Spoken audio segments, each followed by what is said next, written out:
જય માતાજી. જયંત પંડ્યાનો પર્દાફાશ. રાજકોટના વિજ્ઞાન જાથાના પ્રમુખ જયંત પંડ્યાની 7 વર્ષની સજા થઈ છે. જયંત પંડ્યાને ચીફ જ્યુડિશિયલ કોર્ટે ઉચાપત કેસમાં 7 વર્ષની સજા ફટકારી છે. 28 વર્ષ પહેલા જ્યારે જયંત પંડ્યા એક શાળાના આચાર્ય હતા ત્યારે શાળાના ક્લાર્ક સાથે મળી 22,000ની ઉચાપત કરી હતી, જેને લઈ જે તે સમયના અધિકારીઓએ આ અંગે ફરિયાદ નોંધાવી હતી. જો કે જયંત પંડ્યા ચીફ જ્યુડિશિયલ કોર્ટે જામીન મંજૂર કર્યા છે. જયંત પંડ્યા વિજ્ઞાન જાથાના પ્રમુખ છે. વિજ્ઞાન જાથા અંધશ્રદ્ધા સામે લડત આપી છે. જય માતાજી. જોયું ને, સ્કૂલની નિશાળમાંથી 10,000 કે 15,000ની ઉચાપત કરનાર વ્યક્તિ ત્યારે વિજ્ઞાન જાથાનો ચેરમેન બનીને ક્યાંય માતાજીના માંડવા થતા હોય, કોઈ ભૂવા ધૂંઢતા હોય, કોઈની શ્રદ્ધા હોય તેની સાથે ખેલવાડ કરે છે અને પોતે 7 વર્ષની સજા પડેલી છે પણ કાયદાને માન આપતો નથી અને જ્યાં જાય છે ત્યાં પોલીસને સાથે લઈને જાય છે. પોલીસ વહીના જાય તો પોખી લે જનતા જયંત પંડ્યાને, પણ પોલીસ એના પ્રોટેક્શનમાં જ જાય છે, બાકી પોલીસ કોઈ કામ નથી. અને મેં તેને પૂછેલું, મારો ઓડિયો છે ફેસબુકમાં, કે ભાઈ તું આ ભેગો જાસ, પોલીસને લઈને જાસ ને બધી રેડ પડાવે તો એમાં તારે કલમ કઈ લાગે? તો આ જયંત પંડ્યાની કલમની પણ ખબર નથી. બરોબર, યુટ્યુબમાં અને ફેસબુકમાં બંનેમાં વિડીયો છે મારે, બરોબર. પણ આ સાંભળો તો હું વિડીયો કાઢી લઉં અને પછી જો છે જે ઢોંગી બાબા અને ભુવાઓને પકડે છે.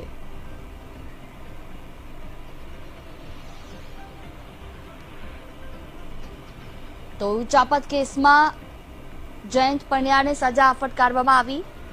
લાઈવ દરોડા પાડી લોકોને અંધશ્રદ્ધામાંથી તે બહાર લાવે છે. ઢોંગી બાબાઓનો પર્દાફાશ કરે છે વિજ્ઞાન જાથા. ને આ વિશે વધુ વાતચીત કરવા માટે સની અમારી સાથે ફોન લાઈન પર જોડાયા છે. સંવાદદાતા સની, જે રીતે ઉચાપત કેસમાં 7 વર્ષની સજા ફટકારવામાં આવી છે, શું વિગતો હાલ? જી ચોક્કસથી જે રીતે વાત કરવામાં આવે તો રાજકોટમાં જે રીતે વિજ્ઞાન જાથા દ્વારા ક્યાંક ને ક્યાંક ભુવા દાખલા સહિતના જે લોકો હોય છે તેમને પકડવામાં આવતી હોય છે, પરંતુ ક્યાંક ને ક્યાંક જે વિજ્ઞાન જાથાના સંયોજક એવા જયંત પંડ્યા હવે પોતે ફસાયા છે અને 7 વર્ષની તેઓને સજા ફટકારવામાં આવી છે. સમગ્ર મામલાની વાત કરવામાં આવે તો 1991માં શાળા નંબર 10ના તેઓ આચાર્ય હતા અને તે સમયે ના જે કહી શકાય કે પ્રિન્સિપલ દ્વારા અને આચાર્ય દ્વારા અને ક્લાર્ક સહિતના 2 થી 3 ઇસમો દ્વારા આ જે 22,000ની ઉચાપતની ફરિયાદ કરવામાં આવી અને તેઓની સાથે આ લોકો સંકળાયેલા હતા અને 22,000ના ચેકની જે કહી શકાય કે ઉત્પાદ કરી હતી અને સમગ્ર મામલે અત્યારે રાજકોટ જ્યુડિશિયલ જે કોર્ટ દ્વારા અત્યારે તેઓને સજા ફટકારવામાં આવી છે. કાયદો કાંઈ નથી કામ કરતો. તેઓના જામીન મળી ગયા છે. તેઓની અરજીને માન્ય રાખી છે કે આગામી સમયમાં તેઓ સેશન કોર્ટમાં પોતાની માંગણી સ્વીકારશે અને જો તેઓની માંગણી યોગ્ય ગ્રાહક રાખશે તો તેઓને ફરીથી 7 વર્ષની સજાનું યોગ્ય નિરાકરણ લાવવામાં આવશે. જી બિલકુલ, તમામ જાણકારી બદલ આભાર. જયંત પંડ્યા, તું તો ગયો, હવે તું જો. બોલો. હા, રિસ્ટાર્ટ જ લઉં લ્યો. તા તો હું વિડીયો ગોતી લઉં.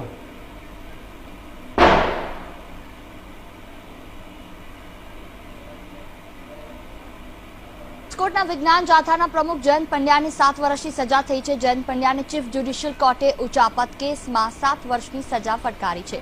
28 વર્ષ પહેલા જ્યારે જયંત પંડ્યા એક શાળાના આચાર્ય હતા ત્યારે શાળાના ક્લાર્ક સાથે મળી 22,000ની ઉચાપત કરી હતી, જેને લઈ જે તે સમયના અધિકારીઓએ આ અંગે ફરિયાદ નોંધાવી હતી. જો કે જયંત પંડ્યા, જ્યારે મેં એને કીધું હતું કે ભાઈ કઈ કલમ લાગે તો જયંત પંડ્યા એ કલમ નથી બતાવી શકતો. સાંભળો તે મારો ઓડિયો.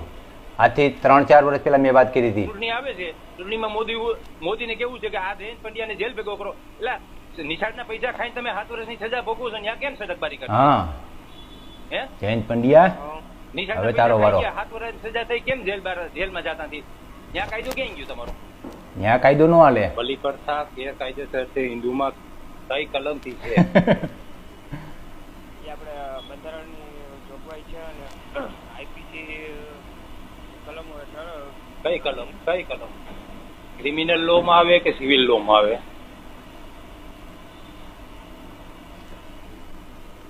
નો બતાવ્યા કે હજી રિપીટ કરવું પાછો, બરોબર? કઈ કલમથી છે? હા નિશાળના પૈસા ખાઈ ગયા 7 વર્ષની સજા થઈ કેમ જેલમાં જતા નથી હા ત્યાં કાયદો ક્યાં ગયો તમારો જયંત પંડ્યા બલી પ્રથા ગેરકાયદેસર છે હિન્દુમાં કઈ કલમથી છે એ આપણે બંધારણની જોગવાઈ છે અને આઈપીસી ની કલમો હેઠળ કઈ કલમ ક્રિમિનલ લો માં આવે કે સિવિલ લો માં આવે એ તો અમારા સિનિયર સાહેબ હોય ને એને ખબર હોય. એમ નહીં મારે કેસ કરવો છે તમારે વિજ્ઞાન જાથા ઉપર. જોયું ને, આ એ જ જયંત પંડ્યા છે. કાળો કોટ કાગડા જેવો પહેરીને અને બધે રેડ ઉપાડવા જાય, પણ એને પોતાને કલમની ખબર નથી કે આ ક્રિમિનલ લોમાં આવે કે સિવિલ લોમાં. અને સામાન્ય જનતા જે એની શ્રદ્ધા હોય, જે એના માતાજીના કોઈ ધૂપધુવાડા કરતા હોય, ત્યાં જયંત પંડ્યા આવીને રેડ પાડે. પોલીસમાં એકય કલમ એવી નથી કે તમને ધૂણતા અટકાવી શકે, બરોબર? પણ આ જયંત પંડ્યા ખોટે ખોટ એના બ્રાહ્મણોનો માર ખાધેલો,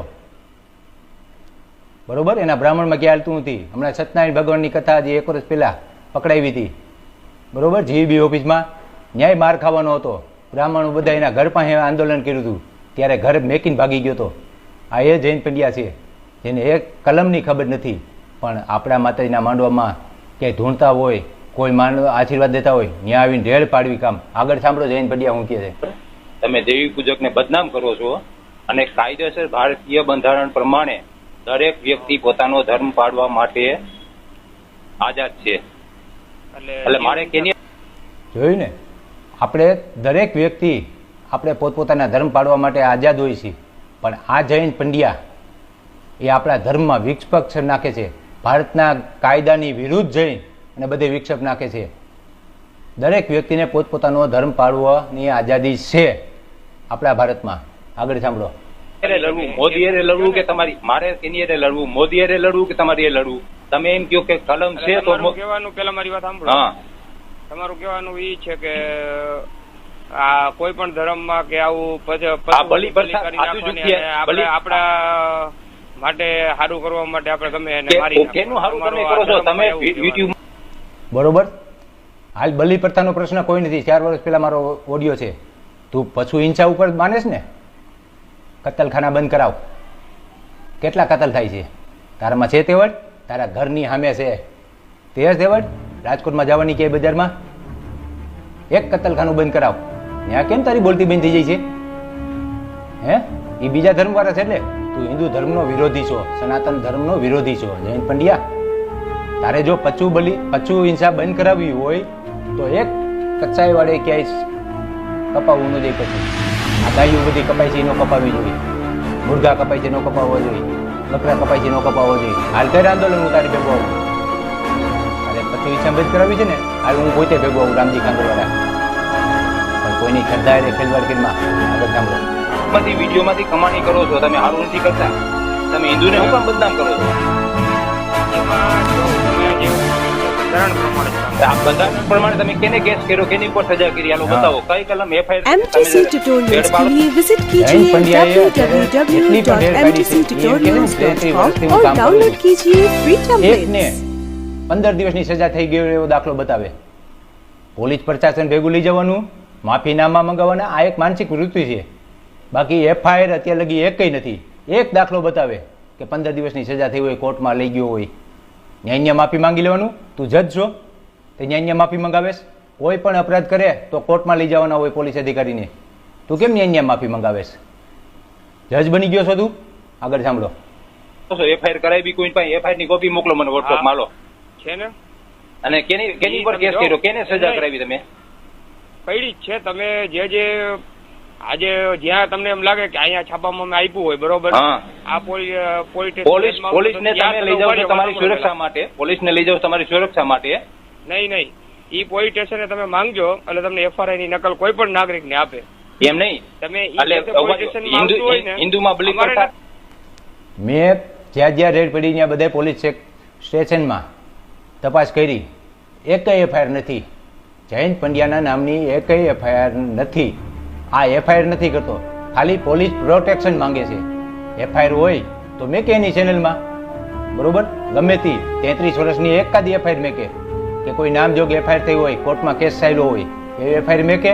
બાકી મેં તો 2-3 પોલીસ સ્ટેશનમાં તપાસ કરી, એકય FIR કે છે જ નહીં. આગળ સાંભળો. એમ નહીં. ઓટોમેટિક તમને જ આપી દે કે પણ ઉભા રહ્યો, હિન્દુમાં બલી પ્રથા ગેરકાયદેસર છે ને. એમાં હવે એમાં જો કેન્દ્ર સરકારે કાયદો નથી. કેન્દ્ર સરકારનો કાયદો છે, મને એક જ જોયું ને, કેન્દ્ર સરકારે કાયદો નથી, આ જૈન પંડ્યાના બાપનો કાયદો છે. કેન્દ્ર સરકારનો કાયદો નથી, જૈન પંડ્યાના બાપનો કાયદો છે કે ગમે ત્યાં જઈને ભૂવા ઝૂલતા હોય કોઈ માતાજીનું સ્થાનક હોય ત્યાં જઈને રેડ પાડવાની. પોતે કબૂલી છે ને કે કેન્દ્ર સરકારે કાયદો નથી કર્યો, તો કઈ તારા બાપે કર્યો MTC છે? tutorials के लिए विजिट कीजिए www.mtctutorials.com और डाउनलोड कीजिए फ्री टेम्पलेट्स। હમણાં હજી ફિરોજ ભુવાનું હજી 2-4 દિવસનું ઉદાહરણ કેમ ત્યાં ત્યાં બધા પત્રકાર પૂછતા હતા, એ બધી પૂરી માહિતીનું આપી, ખાલી તારું જ આપી દીધું? એ પ્રશ્ન પૂછે એનો જવાબ દેવો તારો અધિકારમાં આવે છે, કેમ નથી દેતો જવાબ?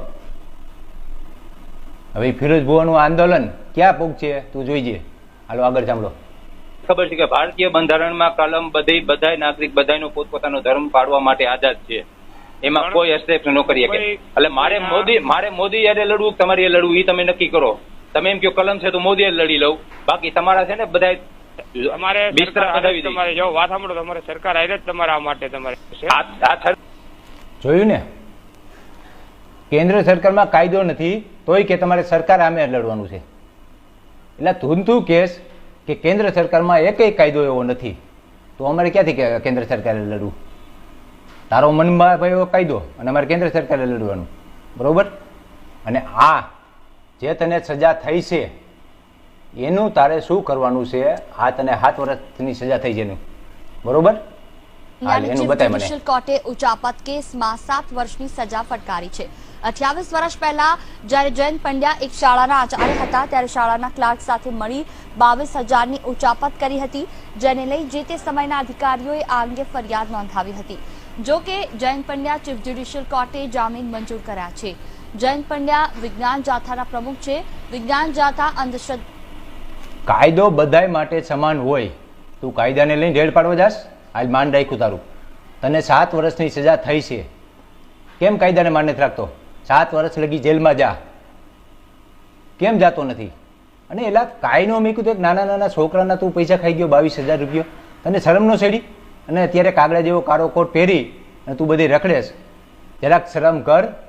અને બીજું, આના મળતિયા અત્યારે ધમકી મારે છે, ધમકી મારે છે જયંત પંડ્યાની રેડ પડાવવું. આ દીપક સુડાસમા છે અને એનો ખાસ એના પેલા ખોરાનો છોકરો છે અને ધમકી મારે છે. સાંભળો, હાલ તું માંડવો કરવું કર અને તું બતાય, જોવો છે તું કેવો ધમકી મારે છે. જો મારે હમણાં જયંતભાઈ પંડ્યાને કેવું છે, ધૂણે છે, તો તમે આને કેમ પકડતા નથી?